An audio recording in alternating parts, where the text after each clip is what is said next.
성도님 주일날 만나니 반갑습니다. 네, 포기하시지 않는 예수님이라는 제목을 가지고 함께 말씀 나누기 원합니다. 우리 하나님의 사랑은요 끝이 없습니다. 하나님의 사랑은 실패가 없습니다. 따라합니다. 하나님의 사랑은 끝이 없다. 하나님의 사랑은 실패가 없다. 여러분, 우리가 하나님을 떠나려고 해도 하나님은 우리를 버리지 않고요 포기하지 않으십니다. 그래서 우리 이사야 보면 49장 14절 16절 우리 한번 다 같이 화면에 있는데 다 같이 읽어보겠습니다. 시작. 오직 시온이 이르기를 여호와께서 나를 버리시면 주께서 나를 잊으셨다 하였거니와 여인이 그 자식을 잊겠으며 자기 태에서 난 아들을 긍휼히 여기지 않겠느냐. 그들은 혹시 잊을지라도 나는 너를 잊지 아니할 것이라. 내가 너를 내 손바닥에 새겼고 너의 성벽이 항상 내 앞에 있나니. 하나님께서 우리를 잊지 않으시겠다. 여인이 자식을 잊을지라도 우리 하나님은 잊지 않다. 그래서 하나님은 너를 내 손바닥에 새겼다라고 말씀하십니다. 이사야 49장의 배경은 이제 유다 백성들이 바벨론의 포로로 끌려가서 힘들게 살고 있을 때 그들을 회복시켜서 주실 것을 예언하신 말씀입니다. 몸과 마음이 힘든 때 하나님께서 버린 것 같이 느껴질 수 있지만 하나님은 결코 우리를 버리지 않으십니다. 하나님은 우리의 삶을 인도해 가십니다. 그래서 우리 그 하나님은요 어떤 분이십니까? 요한복음 13장에 보면 6월절에 이제 예수님께서 전에 아버지가 돌아갈 것을 아시고 말씀하신 거예요. 뭐라고 말하냐면 요한복음 13장 1절 세상에 있는 자기 사람을 사랑하시되 끝까지 사랑하시니라. 하나님은 자기 사람을 사랑하시되 끝까지 사랑하십니다. 그런데 이 사랑이 느껴지느냐라는 게 문제입니다. 그것은 하나님 편에서가 문제가 아니라 우리의 문제가 있다는 것이죠. 하나님부터 멀어지고 그걸 느끼지 않으려고 하기 때문에 느껴지지 않는 겁니다. 오늘 말씀 가운데 이 하나님의 사랑을 경험하고 회복되는 귀한 믿음의 성도님들 되기를 소망합니다. 오늘 본문의 이제 배경이요 시몬 베드로와 7명의 제자들이요 디베랴 호수 갈릴리 호수로 돌아갔습니다. 예수님께서는 그들을 보고 갈릴리에서 다시 만나자고 했고 그 약속하셨기 때문에 갈릴리로 갔죠. 디베랴 호수. 그래서 본문에 이제 우리 화면을 보시면 이게 이제 갈릴리 호수입니다. 이제 이 갈릴리 호수에 배가 떠 있죠. 이제 디베랴 호수라기도 하는데 이제 이 갈릴리 주변에는요 많은 마을들이 있습니다. 이 갈릴리 호수 이곳에 제자들이요 여러 날 기다리고 있다가 베드로가 고기 잡으러 가자라고 하는 거예요.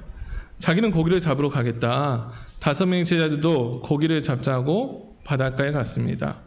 이 갈릴리 호수를 우선 위치를 보면 이제 지도를 보면요 중앙에 이 호수가 있고 남쪽에는 사해가 있고요 북쪽에는 헬몬산이 있고 이 갈릴리 바다와 사해 중간에는 요단강이 흐르고 있습니다. 그래서 이 갈릴리 호수는 너무 넓어서 갈릴리 바다라고 불렀죠.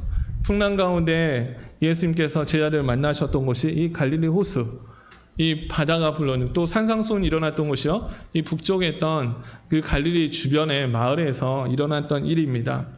그런데 이 제자들이요 부활하신 예수를 만나고 나서 다시 고기를 잡으러 가자는 거예요. 그래서 전통적인 해석은 이제 그들이 다시 일상생활 돌아갔다. 예수님을 떠나서 제자의 삶을 살지 않았다라고 말하는데 이 비스리 머리에는 사람은 이 부분에서 재미있는 해석을 합니다. 예수님께서 십자가에 죽으시고 다시 살아나셨지만 제자들은 여전히 먹고 살아야만 했습니다. 여러분 우리가 먹고 살아야 되잖아요. 그런 이 베드로와 이 6명의 제자들은 이제 자신의 먹고 살 것을 하기 위해서 그 자기의 일, 자기가 할 수 있는 것을 했다라는 거예요. 또 예수님이 언제 오신다고 약속하지 않으셨어요. 우리는 오늘 7월 26일 우리가 이렇게 예배하는 시간에 만나서 약속하잖아요. 그러니까 모여서 예배하는 거죠. 그런데 이 약속 시간도 장소를 정하지 않았기 때문에 언제 올지 모르는 거예요. 그래서 할 일 없이 기다린 것이 아니라 그들이 할 수 있는 일을 한 것이죠. 여러분 우리가 교회 생활을 한다고 우리가 예수 믿는다고 해서요 아무 일도 하지 않고 기도만 하는 게 아니에요. 우리가 각자 맡은 일을 잘 감당해야죠.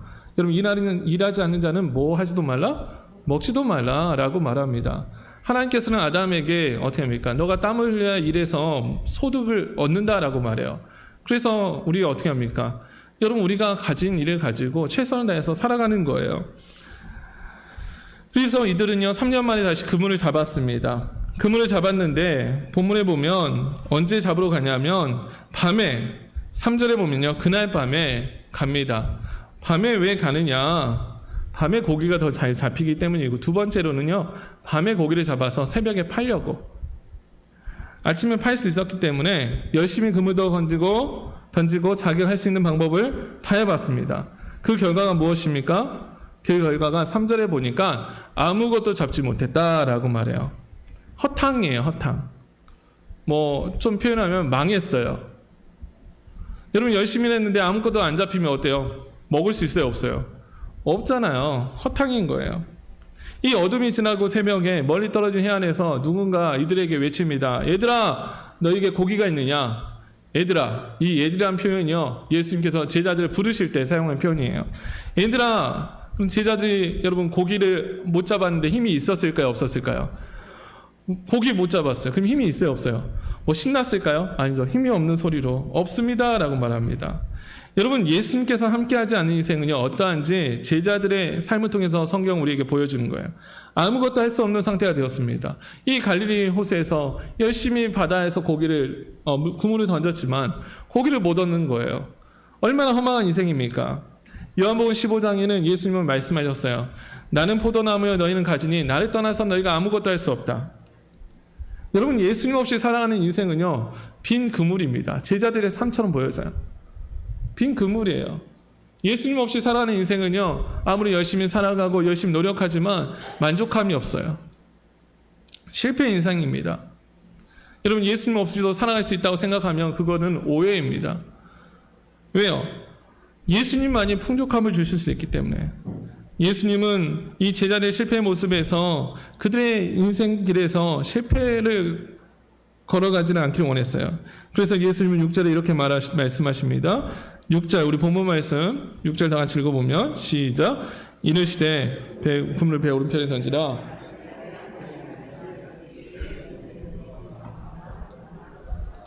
네, 제자들이 이렇게 말씀하죠. 배 오른편에 던지라. 그리하면 많은 물고기가 많아서 그물을 잡으리라. 많이 잡았어요. 그래서 보면 11절에 보면요 이 물고기의 수를 세웠는데요 153마리를 잡게 됩니다. 우리가 모나미 볼편을 보면요 153이라고 적었거든요. 하얀색, 그게 바로 이걸 상징합니다. 153마리. 여러분, 예수님은요 어떻게 우리를 포기하지 않으실까요? 제목만 한번 읽어볼까요? 제목 다 같이 읽어봅니다. 시작. 아멘. 예수님은 우리의 삶을 풍성함을 이끄시려고 포기하지 않으십니다. 그물을 배 오른편에 던지라. 그러면 잡는다는 반응에 그 해변의 그 음성에 순종하여 그물을 내렸습니다.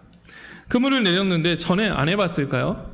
전에는 해봤겠죠. 앞에도 던져보고 왼쪽에도 던져보고 오른쪽에 던져보고 뒤에도 던져보고 또 바닷가 갈릴리 호수 가해도 해보고 중앙에도 해보고 북쪽도 가보고 서쪽도 가보고 뭐 다 가봤어요. 왜요? 제자들의 직업이 뭡니까? 어부였어요. 어부. 전문가였습니다. 그물 손질하는 방법도 알았고요. 요한 세베대 아들도 어떻게 합니까? 세베대 아들 부르실 때 그들 세베대 아들은요 거기 보면 아버지와 그 사람 일하는 사람들 버려두고 예수님 따라가거든요. 어부였습니다. 전문가예요. 그런데 이들이 말씀에 순종할 그물을 내렸더니 그 조그만 그물에서 153만에 되는 놀라운 기적을 경험하게 된 거죠. 예수님은요 제자들이 실패의 삶을 살기 원하지 않으셨습니다. 풍성함을 이끌기 원하셨다는 거예요. 여러분, 만약에 이들이요 빈 그물이 아니었다면 한번 생각해 봅시다. 고기를 잘 잡고 있고 배에는요 고기가 가득해요. 그런데 해변에서 말하는 거예요. 야, 오른편 던져라. 그러면 예수님의 음성에 반응할 수 있을까요? 아니죠. 근데 지금 잘 살고 있는데요, 나는 잘 살고 있는데 반응하지 않잖아요. 그런데 빈 그물, 여러분, 우리가 어려울 때 누구를 만나기 더 쉽냐면 예수를 만나기 더 쉽습니다. 네, 빈 그물일 때, 아무것도 할 수 없을 때 우리는 더욱더 큰 은혜가 임할 줄 믿습니다. 여러분, 그런데요 이 사건은요 제 아들이 전에도 경험했었어요. 누가복음 5장에 베드로를 부르실 때였습니다. 밤새도록 고기를 잡았습니다.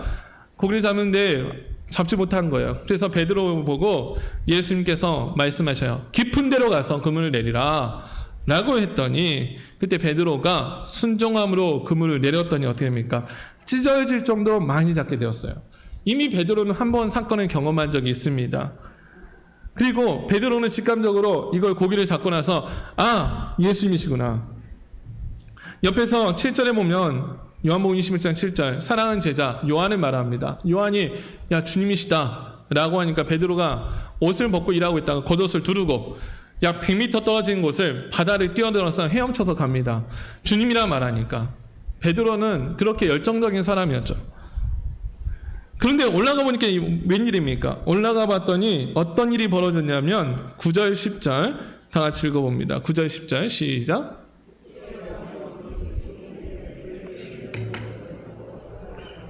예수께서 이르시되 지금 잡은 생선을 좀 가져오라 하시니 예수님께서 뭐하고 계십니까? 예수님께서 여러분 지금 화면에 사진 보이십니까? 예수님께서 바다를 보시면 제자를 부르는 거예요. 거기다가 불을 피워놓고요. 생선과 떡을 준비해놓고 오라는 거예요. 제자들에게 뭐라고 말씀하시냐? 야 기도해야지 라고 말하지 않으셨어요. 제자들은 지금 아침 저녁까지 막 열심히 일하고 있죠. 피곤하잖아요. 그래서 예수님은요 그들에게 먹을 것을 준비하고 계셨어요. 성기십니다. 여러분 우리가 믿고 의지하는 예수님은 그런 분이셔요. 야 너희 지금 사명 줬는데 전도해야지. 야 기도해야지. 너희 지금 뭐하고 있는 거야? 라고 야단을 하지 않으셔요. 우리를 풍성함으로 채우기를 원하신다는 거예요. 예수님은 여전히 약속된 함께 하시고 우리의 필요를 공급해 주시는 분이십니다. 우리의 필요를 아시고요. 배고픈 거 아시고 지친 거 아십니다. 이것이 성경 전체에서 발견하는 하나님의 모습입니다. 하나님은 우리의 삶을요 풍성함으로 이끄시는 분이십니다.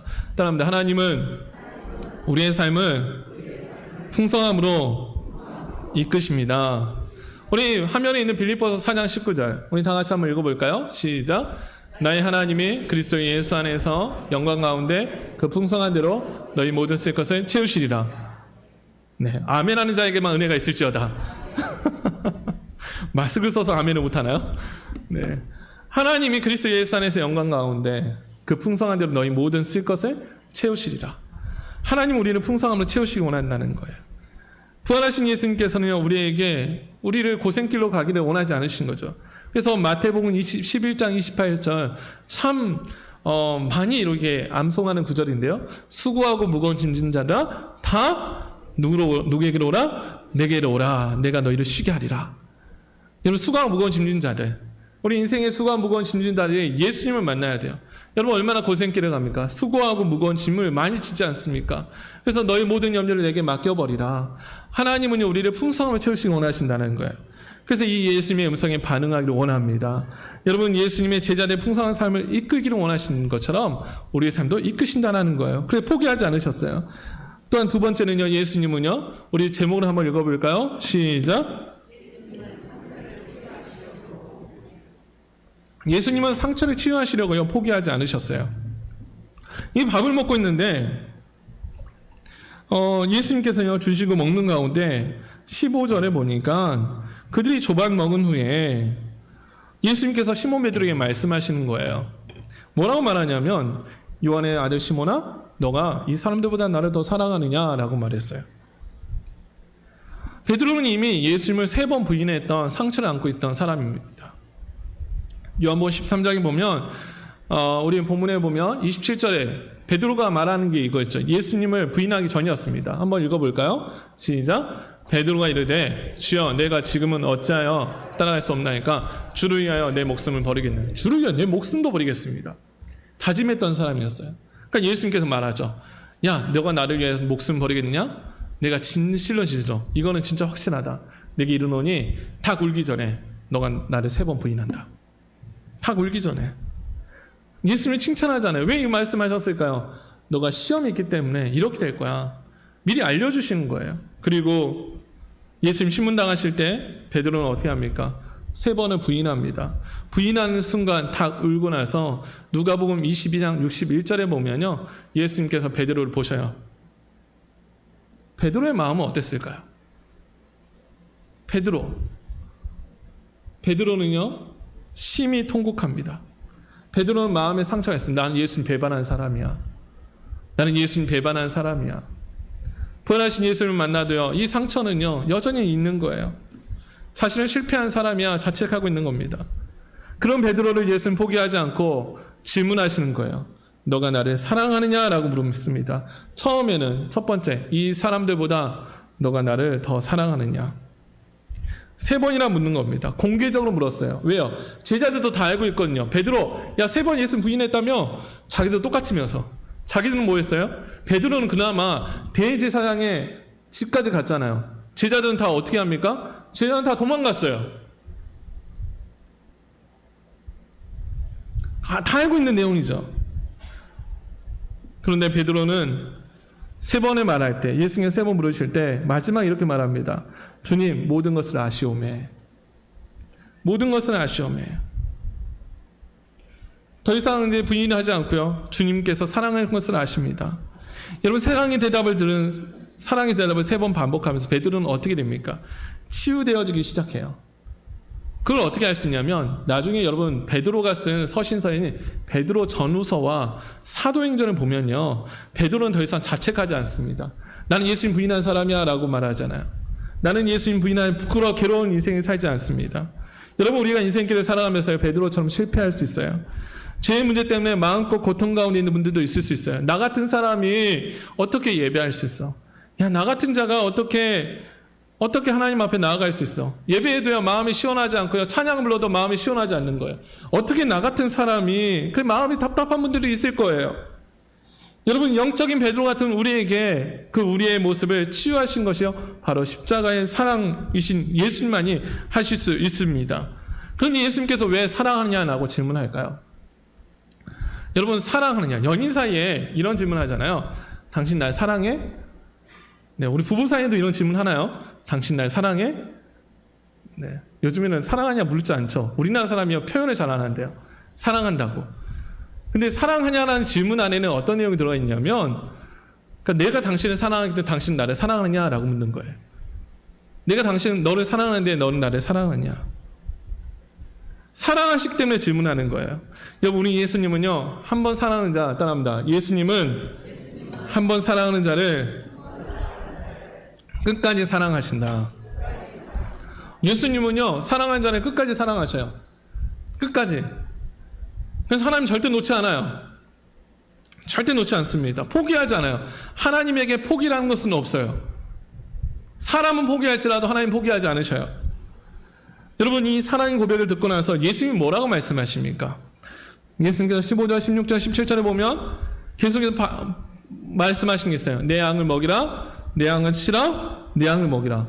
아니, 베드로에게 너 사랑하니? 그래, 괜찮아 라고 말하지 않고 베드로에게 말하는 거예요. 내 양을 먹이라, 내 양을 치라, 내 양을 먹이라 라고 말해요. 베드로는 일평생 2가지를 해야 되는데, 하나는 사람 낳는 어부일, 그러니까 복음 전하는 일이고, 또 하나는요, 두 번째는요, 예수님 앞으로 돌아온 사람들을요, 양육하는 일을, 목자가 양을 돌보듯이 목양의 사역을 해야 했습니다. 그래서 예수님, 베드로가 만난 곳이 이곳이에요. 여러분, 이제 나중에 이스라엘을 가면, 갈릴리 지역을 가면요, 갈릴리 호수 북쪽에 베드로 수익권 교회가 있습니다. 위임했다라는 거예요.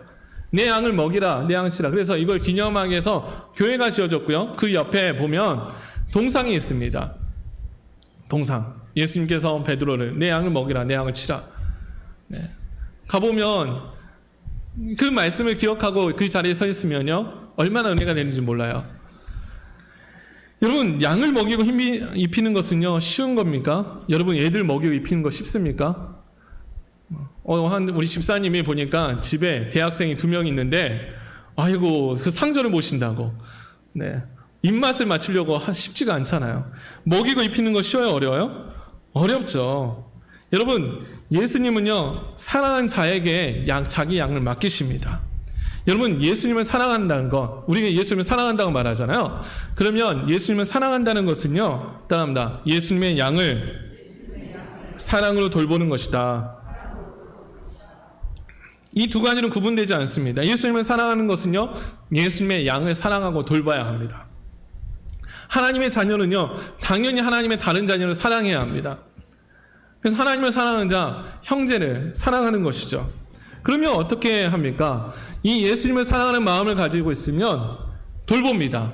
교사로, 직분자로, 복음을 들고 찾아가는 전도자로, 어떻게든 좋은 것을 먹이려는 봉사자의 마음으로 섬기며 나아가는 거예요. 예수님을 사랑하는 사람은요, 그런 마음이 있는 거예요. 내가 주님을 사랑합니다.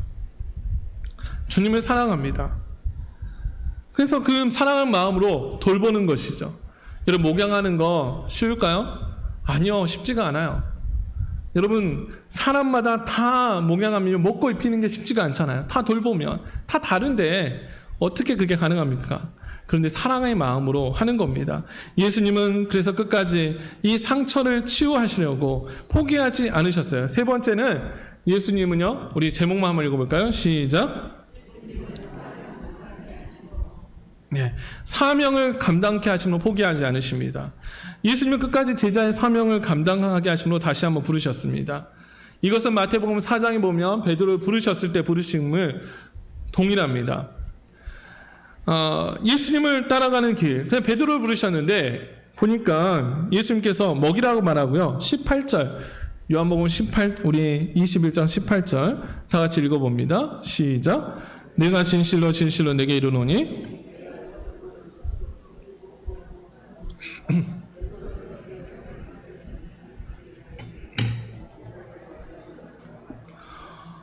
네. 베드로는 18절에 보니까 예수님을 따라가는데 마지막을 말하는 거예요. 전에는 너 마음대로 다녔는데 늙어서는, 나이가 들어서는 내 팔을 벌리니 남이 내게 띠띠우고 원하지 아니하는 곳으로 데려가리라. 그래서 19절에 보니까 이 말씀하시면 베드로가 어떻게 죽을 것을 말씀하셨다. 베드로는요, 순교로 당한다는 거예요. 순교자의 죽음이 있다라는 거예요.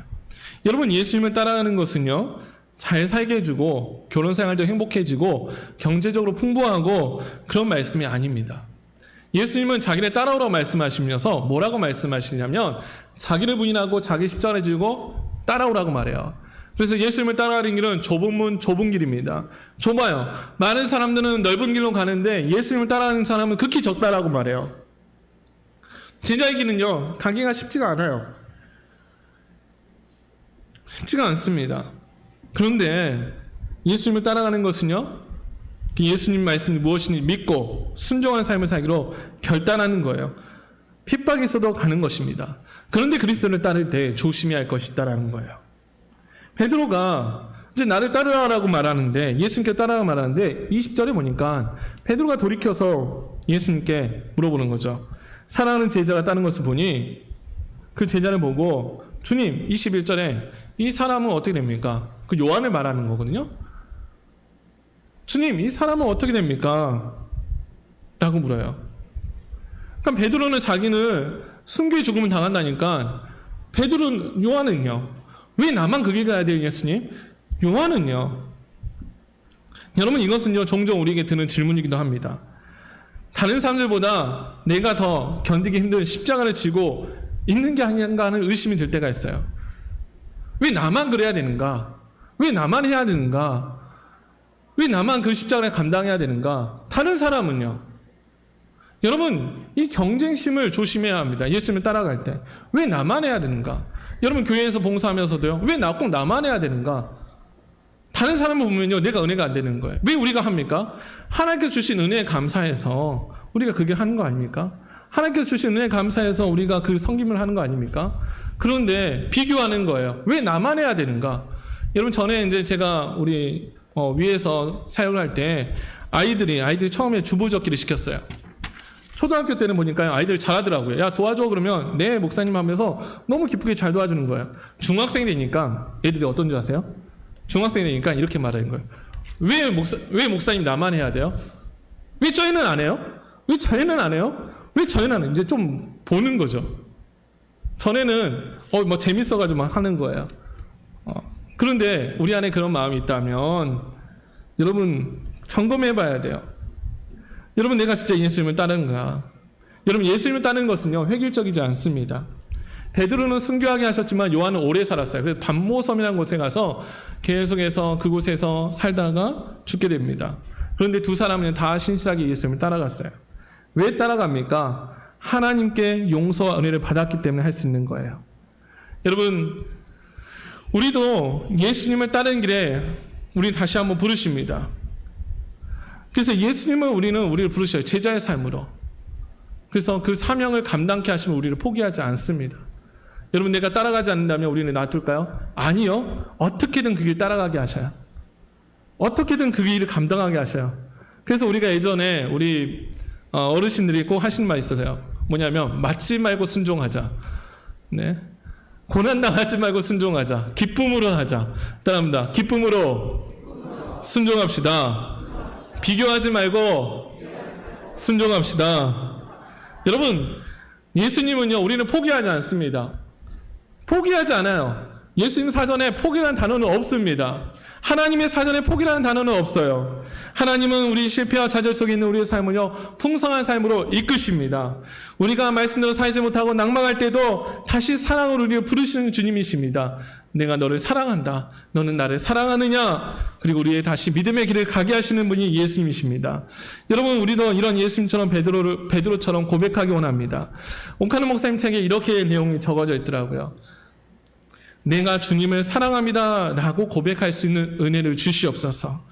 한 번 고백해서 안 되면 두 번 고백하게 하시고, 두 번 고백해서 안 되면 세 번 고백하게 하여 주옵소서. 상처가 아물 때까지, 쓰러진 자리에서 일어설 때까지 우리로 하여금 주님 앞에서 사랑을 고백하게 하옵소서. 여러분, 예배하는데 은혜가 안 됩니까? 내 안에 하나님의 사랑이 잊혀지지 않았습니까? 여러분, 그러면 고백해야 돼요. 내가 주님을 사랑합니다. 내가 주님을 사랑합니다. 기도하는데 은혜가 안 됩니까? 고백해야 합니다. 베드로처럼 내가 주님을 사랑합니다. 여러분, 우리 환경 가운데 고백해야 합니다. 내가 주님을 사랑합니다. 그래서 우리의 삶은요, 주님의 교회와 양떼를 돌보는데 쓰임받는 멋진 영광스러운 삶이 되기를 소망합니다. 여러분, 양을 돌보다가, 목양하다가, 교사일 감당하다가, 여러분 또한 우리 성도를 돌보다가 여러 사역을 감당하다가 지쳐 있습니까? 여러분, 그때 우리는 이런 고백해요. 내가 주님을 사랑합니다. 여러분, 그 사랑을 꼭 기억하십시오. 주님은 우리를 포기하지 않습니다. 그래서 주님을 따라갑니다. 제자들 어려운 길이라도 따라갑니다. 그런 고백하는 저 우리 모두가 되기를 소망합니다. 끝까지 내가 주님을 사랑합니다. 따라합니다. 끝까지 내가 주님을 사랑합니다. 아멘. 이런 고백하는 저 우리 모두가 되기를 간절히 소망합니다. 기도하겠습니다. 사랑하신 하나님, 그 제자들이 아버지 주여 상처와 실패 속에 있을 때 우리 주님 다시 찾아가서 부르시는 그 주님, 풍성함으로 채우시고 너가 나를 사랑하느냐, 너가 나를 사랑하느냐, 다시 그 상처를 치유하시고 다시 제자의 길을 가게 하시는 그 주님, 우리가 예수님을 만나며 또한 우리가 주님을 사랑합니다 고백할 수 있는 모습 되기 원합니다. 한 번 사랑합니다 고백해서 안 되면 두 번 하고, 두 번 고백해서 안 되면 세 번 하고, 끝까지 내가 주님을 사랑합니다 라고 고백하며 그 주신 사명 잘 감당하는 저 우리 모두가 되게 하여 주옵소서. 감사하며 예수님의 이름으로 기도합니다. 아멘. 찬송가 321장